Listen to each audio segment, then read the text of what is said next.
একটি ছেলে যখন রাস্তা দিয়ে যাচ্ছিল তখন দেখলো এই কিউট পাখিটা একদম রাস্তার পাশেই আটকে ছিল, তার পায়ে গোটা নেট জড়িয়ে গেছিল।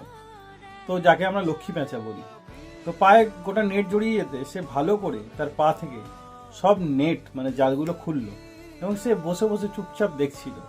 তো পাখিটি প্রচণ্ড সংঘর্ষ করার ফলে প্রচণ্ড ক্লান্ত হয়ে গেছিল। তারপর তার যখন নেটটা ভালো করে তার পাখা থেকে বার করলো, তার পাখা থেকে অনেকটা পালকও ছিঁড়ে যেত। সে খুব ক্লান্ত হয়ে গেছিল, দেখেই বোঝা যাচ্ছিল। তারপর পাখিটিকে কিছুটা জল খাওয়ালো, কিছুটা খাবার খাওয়ালো এবং তার সঙ্গে অনেকক্ষণ খেললো। তো তার মাথায় হাত বুলিয়ে দিল, তার যেখানে আঘাত লেগেছিল সেখানেও একটু স্প্রে করে দিল, সেখানেও একটু মলম লাগিয়ে দিল। তারপর গোটা পাখিটির গা মুছিয়ে দিল, পাখিটিকে একটু ব্রাশ দিয়ে আদর করে দিল। পাখিটি খুব খুশি হলো এবং আস্তে আস্তে সে উড়ে চলে গেল। এই কিউটের ডিব্বাকে যদি আপনি কখনো পান, আপনি কি নিজের কাছে রাখতে চান? কমেন্ট অবশ্যই জানাবেন। তো আমি যদি এই কিউটের ডিব্বাটাকে কখনো নিজের কাছে পাই, আমি তাকে যত্নে ভালোবেসে নিজের কাছে রেখে দেবো।